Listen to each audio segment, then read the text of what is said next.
Okay, Dr. Craig, this is kind of like a smorgasbord. I don't know what to eat first. I mean, there's just so much stuff here. Let's carry on here.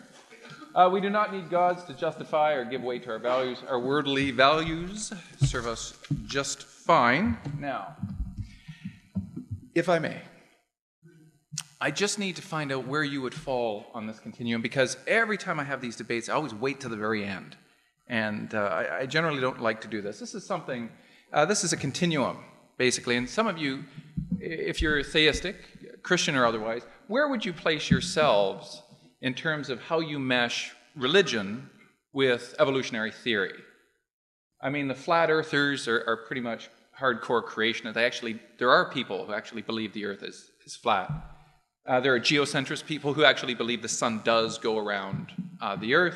There are young earth creationists, people who believe the universe is about 6,000 years old, depending on what Bishop Ussher came up with. And then it just kind of goes down to materialistic evolution that has no God whatsoever, and everything is as Dr. Craig defines.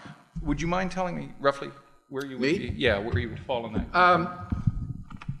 I have a somewhat agnostic view of this, somewhere between progressive creationism and theistic evolution. Okay. Any of those would be acceptable in my understanding of the evidence, but I have no hard and fast position. No, but that's fine. As long as I know you're not a young earth creationist, just because the Bible says this, you take it literally and it can't possibly be wrong. That's good. So that's very helpful.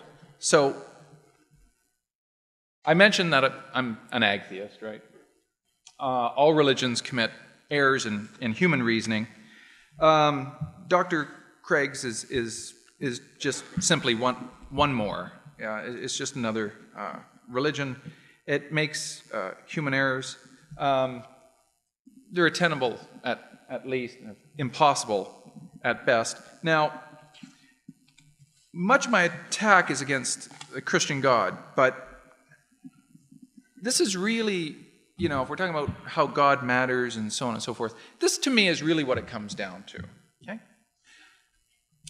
This is what I call a disjunct of plausibility. A disjunct is either or. In logic, it means either or. So here we have the logical notation, either the universe was intended or the universe was not intended. It really just comes down to that. I don't think there's a third possibility or a 10th. I really do think this is a disjunct of plausibility.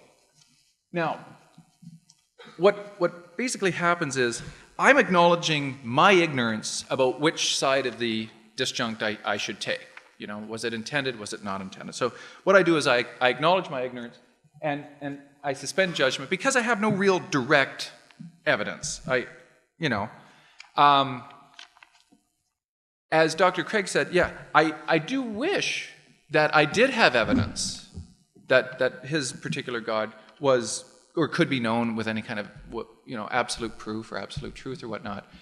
Not because it matters, really, but just to end these debates, essentially, once and for all, and sit down at the table together and realize, here we've got it. We've done it, What an amazing accomplishment that we've done.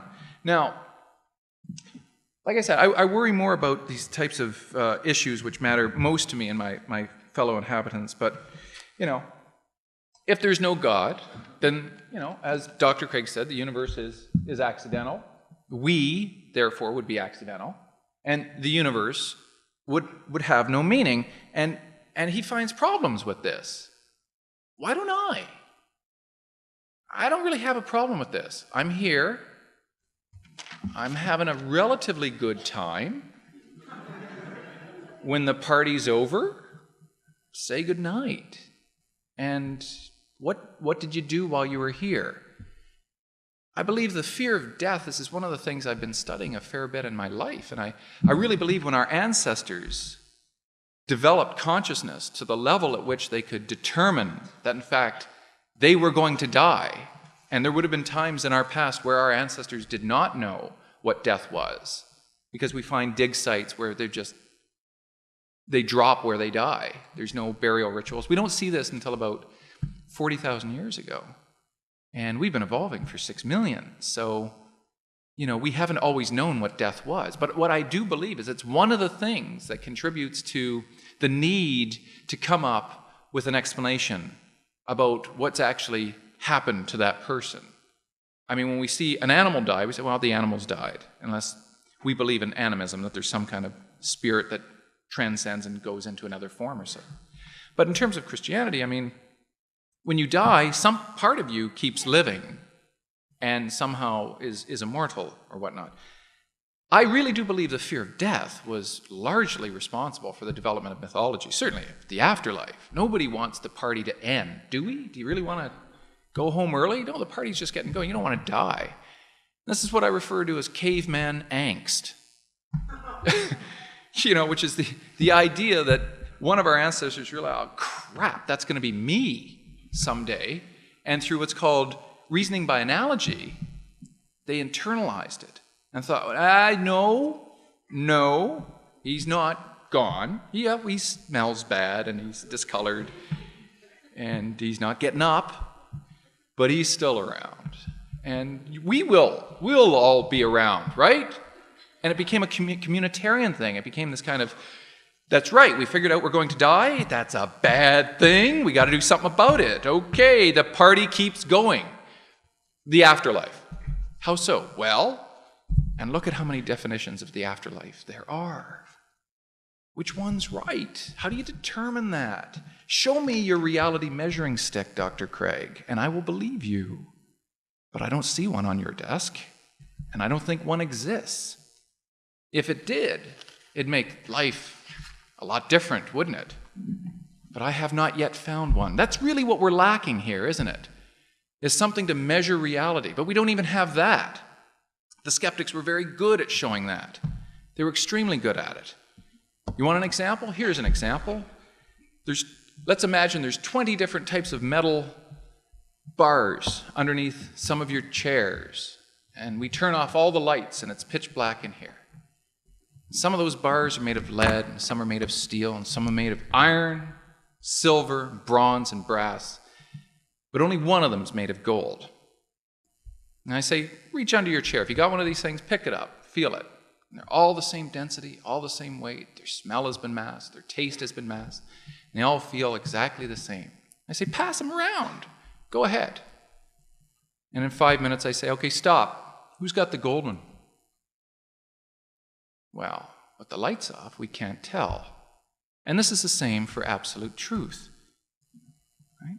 We may be in possession of absolute truth in some regard. You want to know how? Here's a quick example. Some of you believe in life after death. Some of you believe there is no life after death. Someone's right. Someone's wrong. We don't have a measuring stick even for that. So let's say, for the sake of argument, that there is no afterlife, and you believe that.